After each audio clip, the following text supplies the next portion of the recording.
So here we go, back on. We'll get Kayla back in. But yeah, sorry about that. But yeah, I believe there was, if I am correct, there was a fan who wrote all the teams, and Panthers did respond. So let me get Kayla back in here in just a second. There we go. There we go. Got Kayla back in. Disconnected. Could you hear me at all through any of that? Unfortunately, really? My internet booted me. I couldn't hear you. It was dead silent, so I tried to pick up the baseball talk and just spit the breeze there. I was just going. But yeah, no, I was bringing up the. Well, I guess I don't know where you cut off, but I was talking about Joe Kelly, bringing it up in the dead silence that I suffered there. But yeah, Joe Kelly throwing the balls at some Astros players. What do you feel about that? So I'm a little on both sides. You don't ever throw at someone's head. I feel like that's baseball's all this different or strange unwritten rules you have in baseball, but yeah, you don't throw at someone's head. If you're gonna hit someone, you don't throw at someone's head. Joe Kelly is someone who hasn't been the most reliable accuracy anyways, so yes, I wouldn't be surprised if a couple of the pitches he had might have actually truly got away. But in the end, yes, he was at least 1 point trying to hit him. So you don't go for the head. You hit him, in the back or whatever. That's just what you're supposed to do. But yes, you don't throw at the head. However, the Astros, you better expect it. You knew this was happening. And if the league is going to truly punish you 8 games for just throwing at someone but not hitting them, that's just ridiculous. Like, he didn't actually hit him. That's saying in a normal season, that's 22 games. And yes, the Astros, none of the players had even got suspended. They all signed the immunity, so they weren't going to, in a part of actually, ridiculous. Getting the accurate things of what happened. That's when the GM and management got hit with the year. But yeah, just 8 games is way too much. I could have saw one, a couple games. You're trying to set the precedent because it caused field to get rushed because players started jawing at each other, and that's the last thing you want is everyone to run on a field at the same time with trying to play during COVID, and you're going to try to say we're not hitting anyone, especially with the Astros. Everyone knows the Astros are going to get hit throughout this year. So I understand having a suspension, but 8 games is just ridiculous. Yeah, I mean, what is that, like 13% of the season? That's ridiculous. Yeah. And you can't. I mean, if anyone is interested in following the Astros getting beamed all season long, there is a Twitter account that I specifically follow that I'm going to give a free shout out, some free clout to. It's called @Tour. It's the 2020 Astros Shame Tour. You can follow it, and you can watch people get beamed if that's what you're into.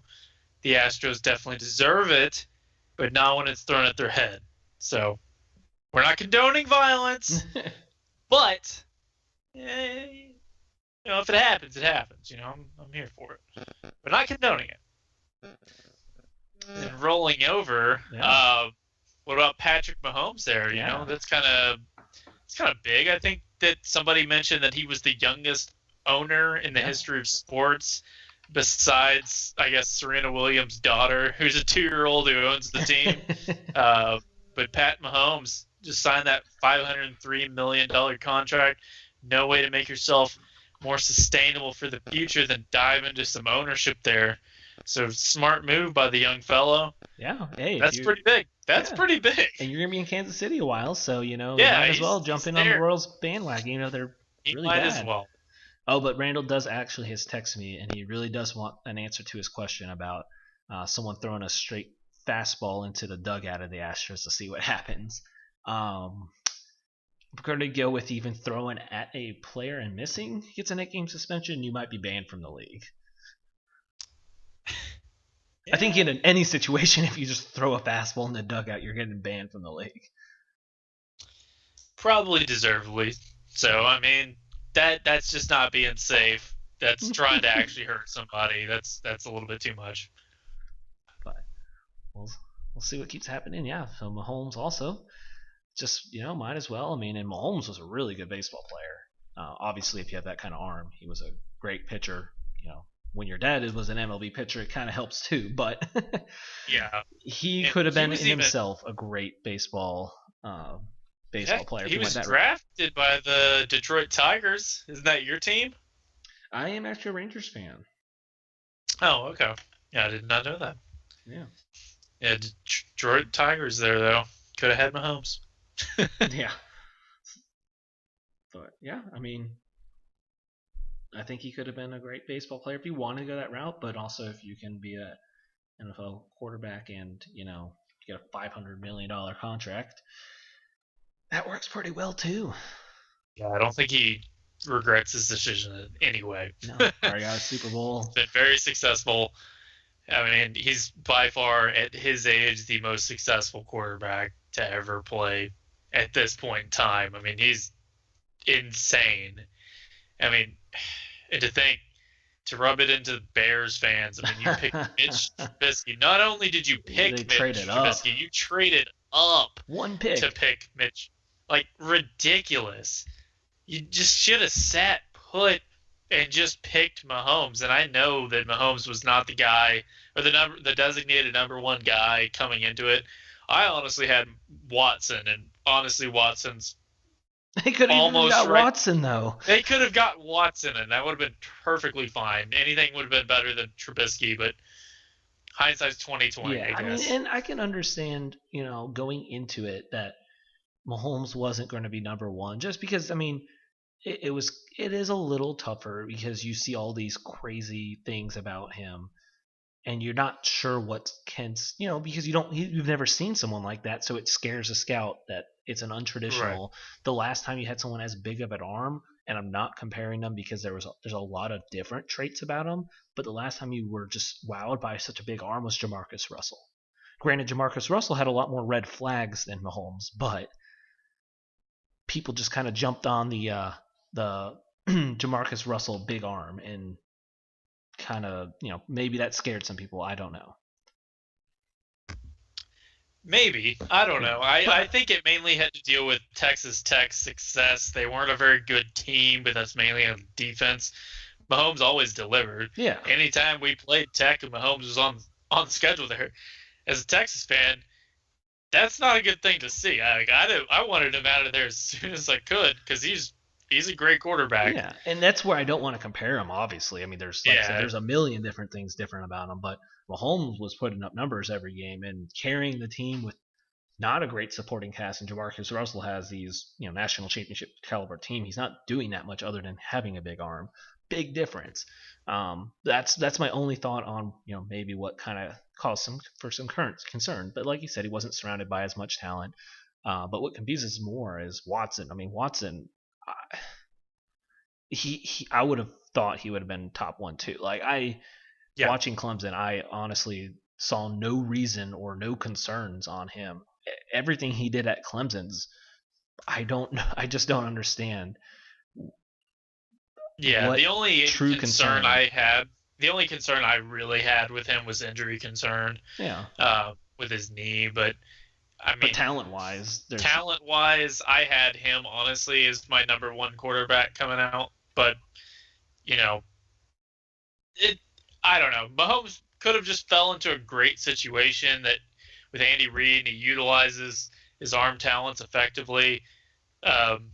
Watson, maybe if he's somewhere else, has similar success, but that's not saying Watson isn't successful right now. I mean, when he was playing his rookie year, he was balling until he got hurt.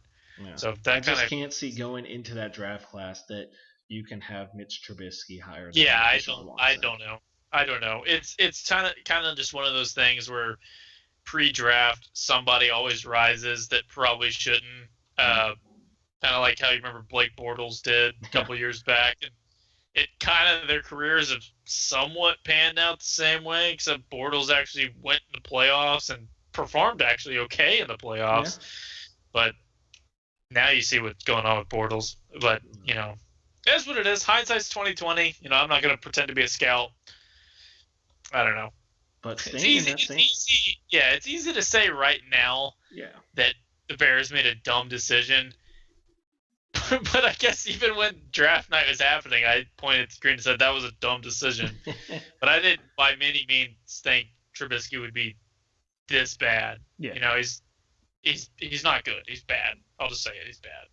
So, but staying in the same draft class, there's a Mr. Jamal Adams was as well drafted with the Jets. So yeah, you've had some time to think over this. We have the trade details, of course. So we'll just give you this opportunity here. Have as much as you want. All right, so this one stung. Like, Jamal Adams was my dude ever since he was drafted. I had been so hyped for a player.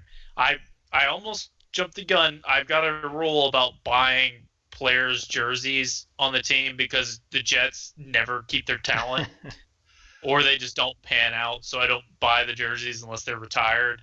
So the only Jets jersey I currently have, I have two. I have Namath and Revis, and those are established guys.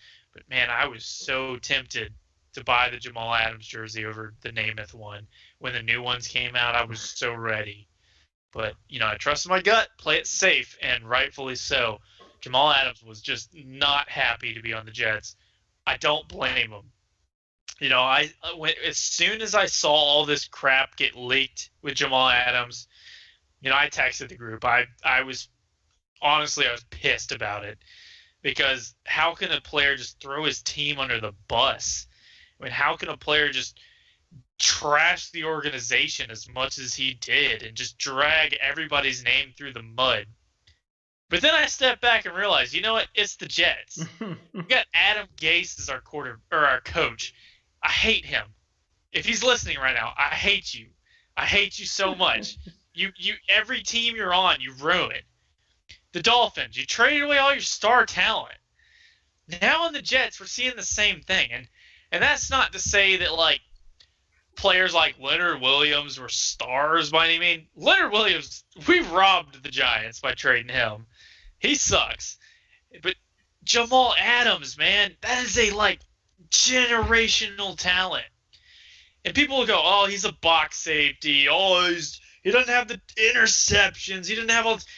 Shut up. Watch the game. He is so good. Witness him. He is so freaking talented. I stepped back. I was pissed originally, but I get it. It's a win-win, honestly, for both teams. Adams doesn't want to play here.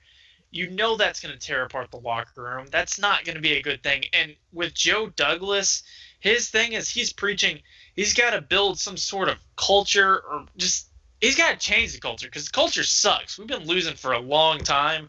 And if there's ever a year, this is the freaking year. The Patriots appear to be tanking. The Bills, they still have Josh Allen as their quarterback, so they're only going to go as far as he takes them. Yes, their defense is good. And yeah, they've got a better wide receiving core and a better skill position core than the Jets, but they still have Josh Allen. And I have not seen enough from Josh Allen to tell me, yeah, he's the guy, even though he was on the top 100 list, but that is another argument there for another day. But Jamal Adams, I hate that it had to go like this, man. I really do. I wish you success with the Seahawks and, go win a Super Bowl, man. Because the Jets aren't winning one this year. But in return, the Jets were not going to win a Super Bowl with Jamal Adams. So the best move for the Jets was to move a disgruntled player, which is something Randall told me, which I had to sit back and reason with that, yeah, Red, you're right. We're not winning a Super Bowl anytime soon. And Adams' contract's going to be up. And you can only franchise tag the dude so many times. So to get a 2021 first-round pick, a 2022 first-round pick, and a 2021 third-round pick and pick up Bradley McDougald, that's a steal. That is robbing the Seahawks. And I've seen, because I keep up with Twitter accounts on most teams, but most Seahawks Twitter people are saying, oh, man, we robbed the Jets because we suck at drafting first-round picks. That's a dumb argument. If that is your argument, you should take a look at your front office, man. If you can't swing and hit on your first round picks, then you take a look at yourself, man. Your front office might need some overhaul. And that's not saying Schneider hadn't done a great job with landing late round picks. I mean, you got Russell Wilson, you got Sherman, you got all these other people. Great players. Sherman's no longer there. Russell's there. My God, I'm just all over the place. I'm pissed. I'm not pissed. I'm mixed. I really don't know. I don't know how to feel about it because Jamal, I love the dude, but to get 2 first-round picks, a third-round pick, and a decent safety in Bradley McDougald is a win for the Jets. Because McDougald will be probably better in coverage than Adams was. I mean, at least as far as turnovers go, but you really lose the run support there. But I think we'll be okay because we're always pretty good against the run. And we've still got Quinnen Williams, who should be better this year. We still got we got Jordan Jenkins there as well. We're going to have C.J. Mosley back at full time. We're going to have Avery Williamson back. Both those middle linebackers did not play like at all last year. So I think overall we're still going to be a better team this year, barring injury. So I don't know. That's kind of all I got to say on it. Well, I mean, what do you think about it? Well, one comment. Well, this is a text actually from someone. Don't the Jets usually swing and miss on their first round picks already? Not exactly. No, not always. Yes, in the past with like Vernon Golson and Mark Sanchez, but we've had others greats like Burkishaw Ferguson, who played all of his career except one snap, and I can't even remember the reason why. It wasn't even for injury; he just came out. And then we got Nick Mangold. I'm hoping Quinnen Williams pans out. He should. I mean, he actually wasn't half bad last year. Obviously, Leonard Williams wasn't great, but it is what it is. Sam Darnold should be good. Jamal Adams obviously was a home run pick. So it's a new staff there with Joe Douglas. I'm curious to see what he can do with these first-round picks. I'm going to give Joe Douglas a clean slate on that and say that, moving forward, man, take this next draft is going to be the most important draft that you have because you traded your best player on the team, the best player that we've had in a long time, for 2 first-round picks. So you better use these upcoming 2 drafts to actually improve the team. And I think that he can do that. Yeah. So I think we're better off long run with this move. Also continuing Hall of Fame name, the Brickishaws, of course. I was just saying, should be Hall of Fame. Should be Hall of Fame as well. But yeah, legendary name. I was just say, I think they got as much as they were going to get out of him. That's definitely the best offer. I don't see anything better that was coming. And this upcoming, I know we had all talked about it as we were doing our wide receiver top 10 in 10 years. This wide receiver class was obviously really good. Next year's is supposed to be just as good. There's just as much talent in the wide receiver class next year. Now having 2 first-round picks, you can spend one, whether it's yours or the Seahawks. There's a good opportunity to get another addition to the wide receiver core.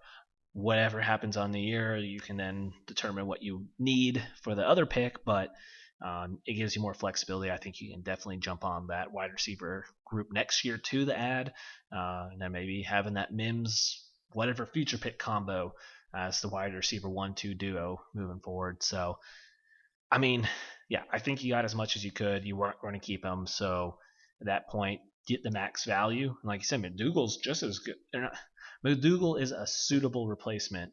He's not going to do everything Adams does. He's not going to get you all those turnover. He's not going to make as big of a difference, but he's a high quality NFL starter, and then you can focus your resources on other positions. Mm-hmm. Jamal Adams, like you said, he wasn't taking you to the Super Bowl. Jamal Adams with Russell Wilson could take you to the Super Bowl, but absolutely, yeah. But Jamal Adams was not taking the Jets to the Super Bowl. So get Mac's return. I thought it was funny how all the Cowboys fans thought it was a guaranteed home run they were getting Adams, and they were not giving up one first rounder in Gallup because that was ridiculous. There's absolutely no way that would happen. They wouldn't even do a second round in Gallup. I would have taken that trade. Which I thought was so funny that they viewed Gallup. Oh, if you're asking for Gallup, you're not getting a first round pick. I was like, that's not how it works for Jamal Adams. And they were all like, oh yeah, we'll get him, and we're not giving up Gallup or 2 first round picks. I was like, that's not happening. There is a team willing to do that. So there's no such thing as the no trade clause on your first contract as Adams. So yeah, just because he had a list of teams he wanted to go to does not mean they would. If someone offered 2 first round picks, he was getting traded. I mean, it's not his choice. I mean, and Joe Douglas, Adams forced his hand. So I think Joe Douglas handled the situation as best as he could. Adams, through he's been on his tirade basically ever since Joe Douglas answered a question that he had been taking calls on Adams. That didn't mean he's actively looking to trade him or anything like that. But he ended up having to trade this guy. I mean, he just didn't want to be there. So you have to get rid of this guy. And hopefully the Jets use one of their next first-round picks on another wide receiver to pair with Denzel Mims and Crowder. Crowder might not even be there in like 2 years. He probably won't be with his contract. I bet they roll with Denzel Mims. They draft a wide receiver next year, and Crowder's gone. If I'm going to be honest with it. And I like Crowder. He's a great wide receiver, and you can obviously do a lot with him. But he's a slot guy. That's what he's best at. I'd like to see Mims on the outside, and I would like to see I know it's not going to happen. Jamar Chase would be sweet. Rashad Bateman would be cool. Any of those guys I'm content with. Devontae Smith, Jalen Waddle, anything like that. And I hate doing this as a Jets fan, that I know the season's already over and I'm already looking for the next year, but it's every freaking year. And I know we're not winning the Super Bowl this year, so let's throw out this year, let's move on next year, and let's pick up some more power for Sam Darnold. Let's go. Well, I was saying, before I had a question come in on Twitter, Randall said for the 2 picks, wide receiver and then O-line or pass rush for the other one. For the Jets? For the Jets. That would be good. I think we need some more help on O-line, maybe a guard, or if, maybe a tackle as well, so we can get Becton with another young body on the outside there to really solidify the offensive line. But I think a guard might be better for our situation because our running game's not great. We really need some better bodies in the middle there. And edge rusher would be nice because I think Jordan Jenkins has been our top edge rusher, and he's more of like a run stop type of guy. He's suitable in the pass game as well, but not the best, but he has been improving. So I'd like to see a move, either O-line, wide receiver, edge, or even corner would be fine with me with those next first-round picks.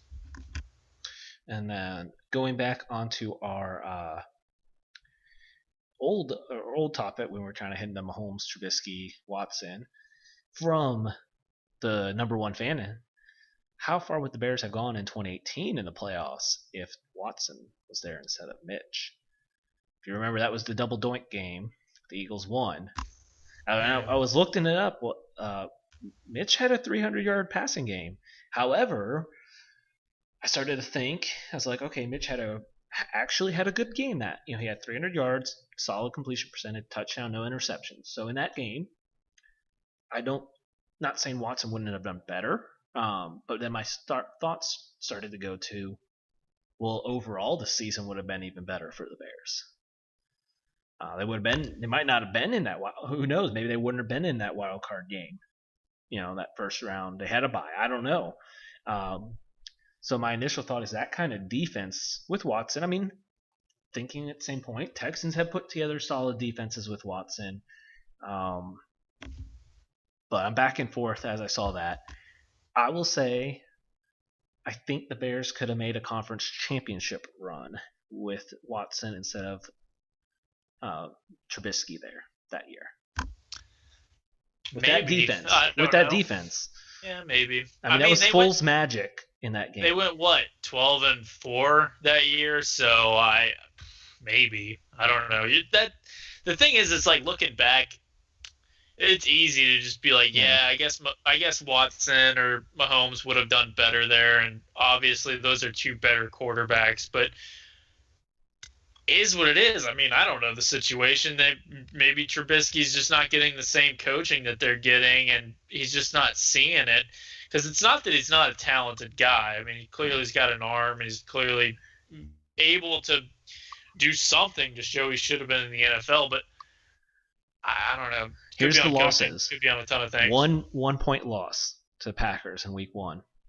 Week 6, 3 point loss to the Dolphins. Week 7, 7 point loss to the Patriots. Week 13 overtime loss, 3 points to the Giants. That was the Bears' year.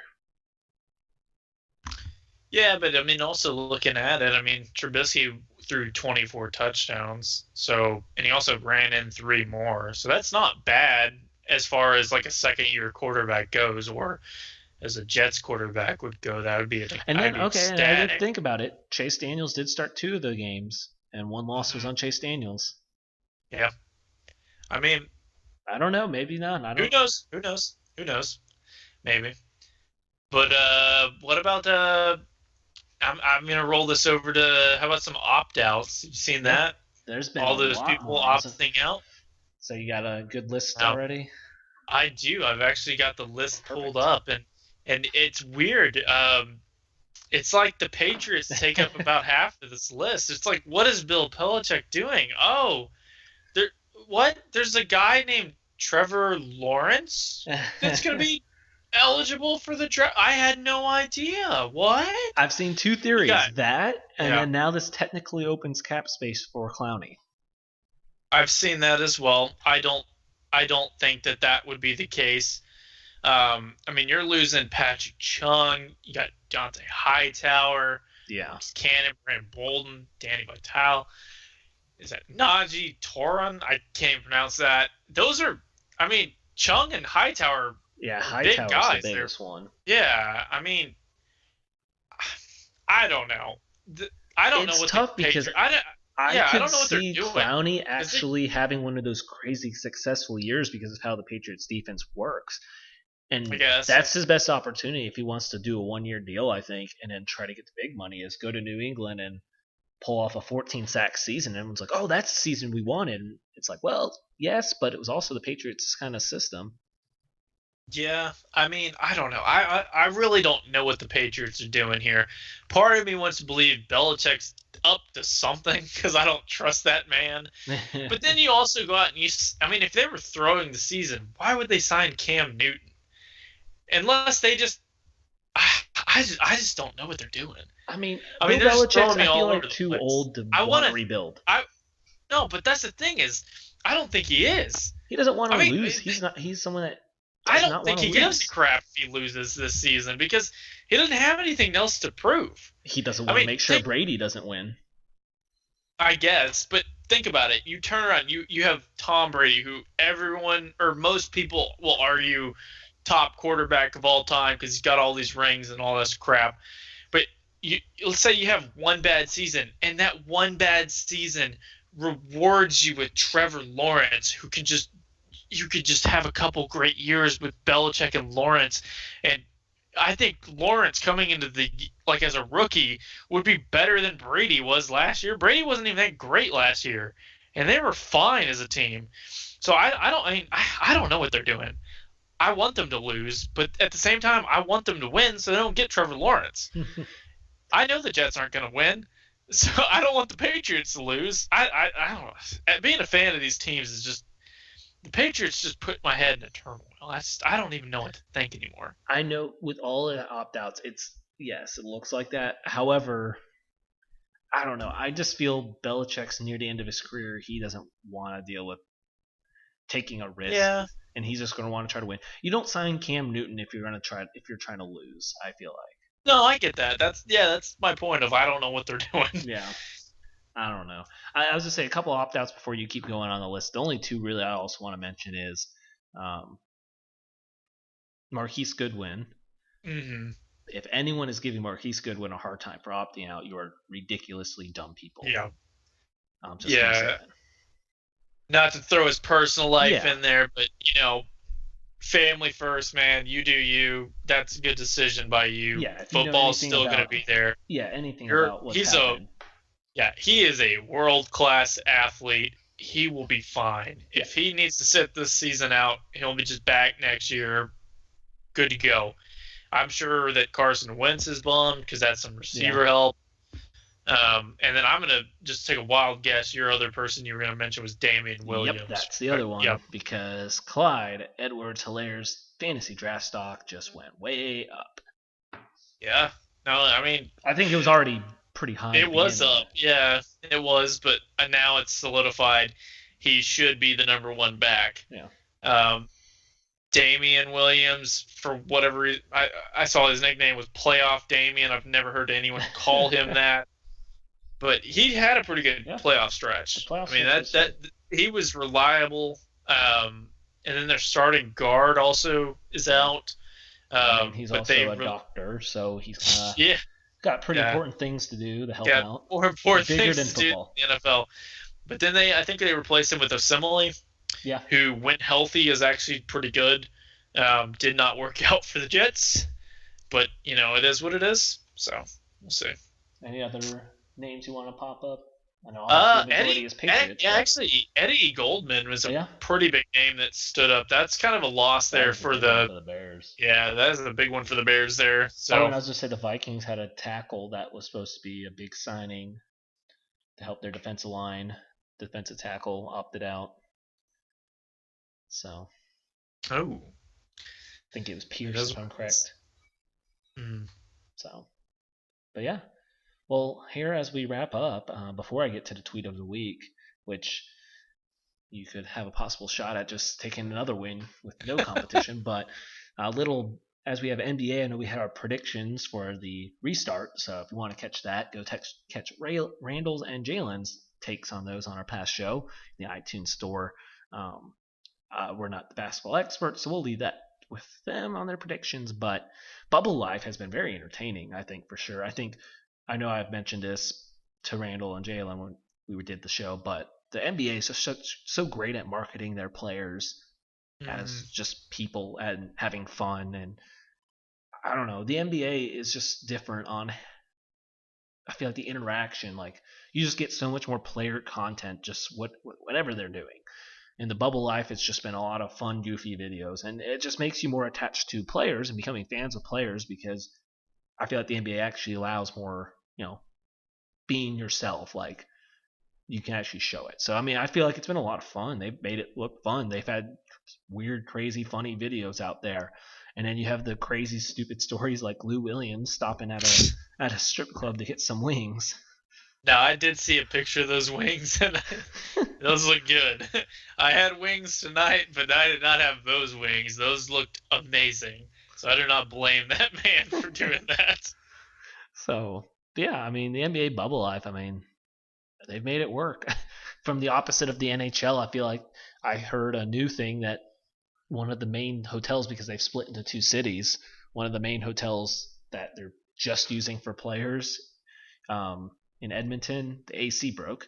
Granted, it's Canada, so they said the rooms aren't great, but they're fine, but the hallways suck. So it's like, how do you have a hotel that just can't even function when you're hosting all, one half of the league there? And they had a few weeks before the players arrived, they had like a major water leak in Edmonton. Edmonton's been struggling, but Canada is a pretty suitable place to do a bubble cities as well. So it's going to work out pretty well for the NHL, which starts, I believe, this Saturday for their play-in. Since they're not doing any regular season, they're kind of doing a play-in to playoffs with some teams that would have been on the edge, and they're doing series to get in. So NHL playoffs are always very intense.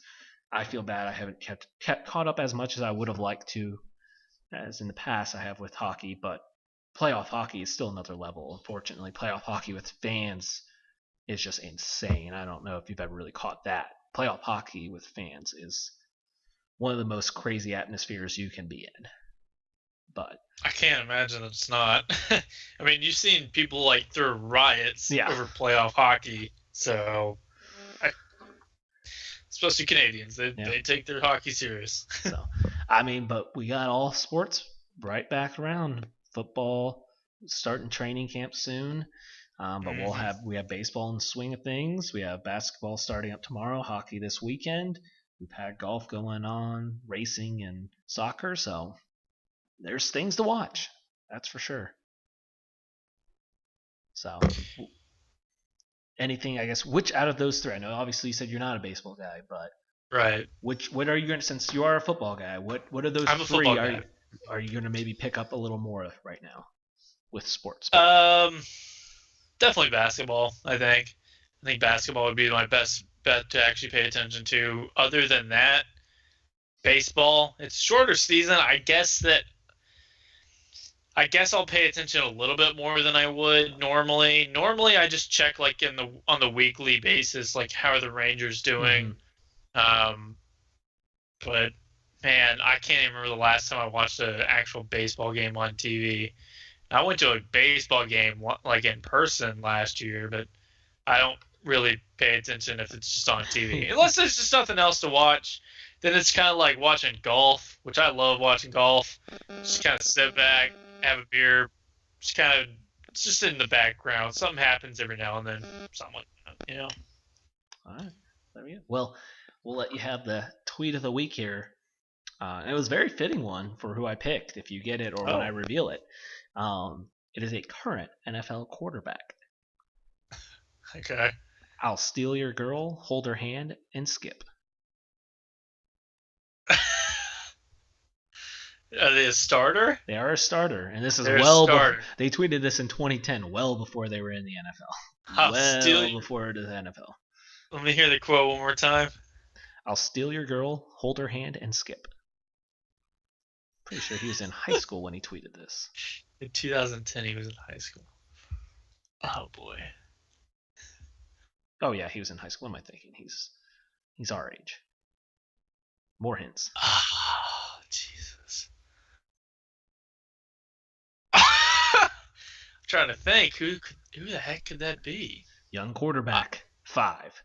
Deshaun Watson? 4. All right. I don't know. Final answer? Deshaun Watson. I'll go with it. It's your boy. He's a baller. Josh Allen. Josh Allen. Oh my gosh. That made it even better that I had this picked out. Oh man. Shoot, I guess. I mean, he looks great in shorts. Well, thanks for jumping in here with the two-man crew and filling in with some baseball and football talk here. Woo! So, we'll be back next Wednesday, and have a great rest of your night.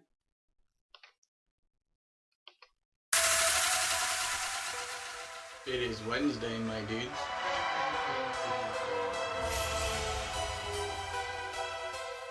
It is Wednesday, my dudes.